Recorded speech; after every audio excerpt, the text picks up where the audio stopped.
నకరికల్ నియోజకవర్గంలో కొత్తగా ఒక వినూత్న కార్యక్రమం అయితే ఇవాళ ఎమ్మెల్యే ప్రారంభించడం జరిగింది. People's question hour. ఈ 100 రోజుల పాలనలో తాను చేసినటువంటి అభివృద్ధిపై కానీ ఇంకా చేయాల్సినటువంటి పనులపై కూడా నియోజకవర్గ ప్రజలతోటే ఇంటరాక్షన్ అయ్యే కార్యక్రమం. చాలా కొత్త కార్యక్రమం చెప్పవచ్చు. ఈ కార్యక్రమం ఆలోచన ఎందుకు వచ్చింది, 100 రోజుల్లో చేసినటువంటి ఆ పాలన అభివృద్ధి ఏంటో ఎమ్మెల్యేని అడిగి తెలుసుకుందాం. చెప్పండి, ఇది చాలా కొత్త వినూత్న కార్యక్రమంలా కనిపిస్తుంది, గతంలో ఎక్కడ కూడా చూడలేదు. ఎందుకు ఈ ఆలోచన ఎందుకు వచ్చింది చేయాలని?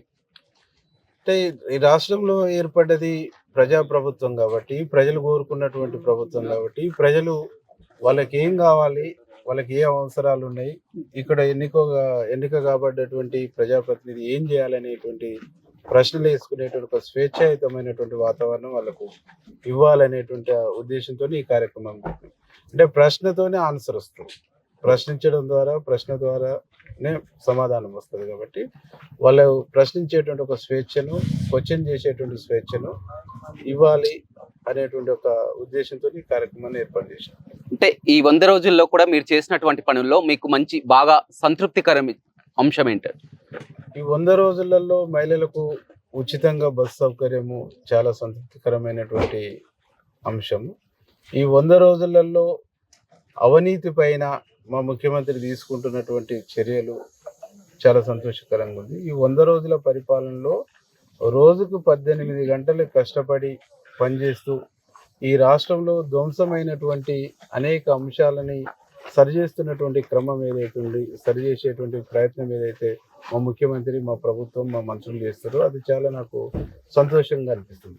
అంటే ఒక ముఖ్యమంత్రిని కలవాలనుకున్నప్పుడు నాలాంటి ఎమ్మెల్యే కూడా వారం రోజులు, 10 రోజులు టైం తీసుకొని 10 రోజుల తర్వాత కూడా కలుస్తారో లేదా అనేటువంటి సందర్భంలో ఒక్క రోజులో కలవాలనుకున్నప్పుడు 1 గంటలో పోయి ముఖ్యమంత్రిని కలవగలుగుతాం, 1 గంటలో పోయేసి మంత్రులను కలవగలుగుతాం. అంటే పాలన కింది నుంచి పై వరకు, ముఖ్యమంత్రి వరకు అందరూ కూడా 24 hours ప్రజలకు అందుబాటులో ఉంటూ ప్రజల సౌకర్యార్థం, ప్రజల సమస్యల్ని వినటం కానీ, పరిష్కరించటం కానీ, ఇది అన్నిటికంటే బాగా సంతృప్తినిచ్చేటువంటి అంశం ఇది.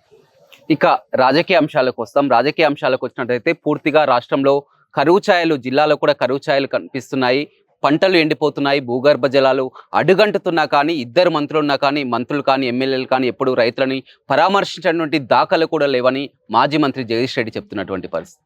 అంటే ఈరోజు కరువు ఛాయలు నల్గొండ జిల్లాలో అలుముకున్నాయి. కరువు వాతావరణం ఉన్నది. బోరులు అడిగంటిపోతున్నాయి, బావులు ఎండిపోతున్నాయి, రైతుల పంట పొలాలు ఎండిపోతున్నాయి. అంటే ఈ పాపం అంతా ఈ జిల్లా 10 సంవత్సరాలు మంత్రిగా పనిచేసిన జగదీష్ రెడ్డి. నెంబర్ 1, ఈ జిల్లాలో ఏ ఒక్క ప్రాజెక్టును కూడా తరచూ పరిశీలించి, పర్యవేక్షించి ఆ అభివృద్ధి దశగా లేకుంటే ఆ ప్రాజెక్టును పూర్తి చేసే దిశగా జగదీష్ రెడ్డి చేసినటువంటి ప్రయత్నం శూన్యం.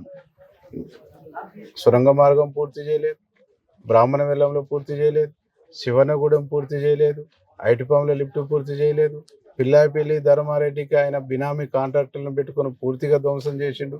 అంటే పూర్తిగా నల్గొండ జిల్లాను ఈరోజు ఎడారిగా మారటానికి, ఈ కరువు ఛాయలు అలుముకోవటానికి, కరువు వాతావరణం రావటానికి ప్రధానమైన ముద్దాయి ఎవరన్నా ఉన్నారు ఈ జిల్లాలో అంటే ఒక జగదీష్ రెడ్డి మాత్రమే. అంటే గతంలో మీరు కూడా 5 ఏళ్ల పాటు కూడా బీఆర్ఎస్ ప్రభుత్వంలో పనిచేయడం జరిగింది, 2014 నుంచి 18 నుంచి. ఈ ప్రాజెక్టుల గురించి కానీ మరి మాట్లాడలే అంశాలు లేవా? 100%. ప్రతి అసెంబ్లీలో మీరు స్పీచ్ తీసి చూడండి, క్వశ్చన్ అవర్ వచ్చిందంటే బ్రాహ్మణ వెల్లంలో ప్రాజెక్టు, పిల్లాయిపల్లి ధర్మారెడ్డి. మేము వెంబడబడ్డాం కాబట్టి, మేము వెంటబడ్డాం కాబట్టి, మేము బాగా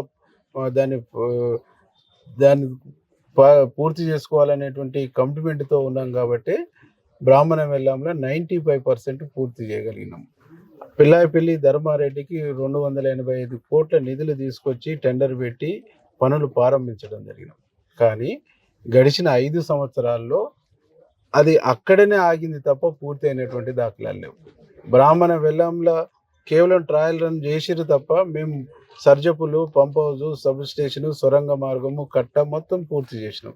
ఓన్లీ సిమెంట్ లైనింగ్ మాత్రమే 3 కిలోమీటర్లో 1 కిలోమీటర్ పూర్తి అయింది, 2 కిలోమీటర్లు మిగిలి ఉంది. 5 సంవత్సరాల కాలంలో 2 కిలోమీటర్ల సిమెంట్ లైనింగ్ మాత్రమే చేసి ఎన్నికల ముందు మోటార్ ఆన్ చేసి దాంట్లో నీళ్లు పోసింది తప్ప ఇంకోటి చేసినటువంటి దాఖలు లేదు.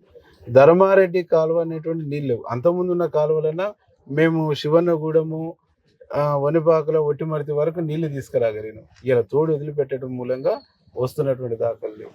అక్కడ మీకు పిల్లాయిపల్లి కాలువ పెదకాపర్తి చెరువు ప్లస్ వెల్లంకి చెరువు వరకే రాగలుగుతున్నాయి. అంటే ఇవన్నీ కూడా నేను ఇప్పుడు ఈరోజు ఛాలెంజ్ చేస్తున్నా. 10 సంవత్సరాలు జిల్లా మంత్రిగా జగదీష్ రెడ్డి గారు పనిచేసిండు కదా, ఏ ఒక్క డిపార్ట్మెంట్నైనా నువ్వు తరవుగా రివ్యూ చేసినవా? బహిరంగ చర్చకు రా. ఇరిగేషన్ డిపార్ట్మెంట్ని చేసినవా? ఎడ్యుకేషన్ మంత్రిగా ఉన్నావు, ఎడ్యుకేషన్ చేసినవా? లేదు పవర్ మినిస్టర్గా ఉన్నావు, పవర్ని చేసినవా? ఏ ఒక్క డిపార్ట్మెంట్ను తరోగా రివ్యూ చేస్తూ దాన్ని మానిటరింగ్ చేసింది ఏది ఉందో ఒక్కసారి నువ్వు బహిరంగ చర్చకు రమ్మను. ఇప్పుడు నేను 100 రోజులు 100 ప్రశ్నలు ఎట్లయితే పెట్టినో అట్లనే పెట్టమని నేను కూర్చుంటా, తను కూర్చోమని ఈ జిల్లాకు ఏం చేసిండో చెప్పమనండి.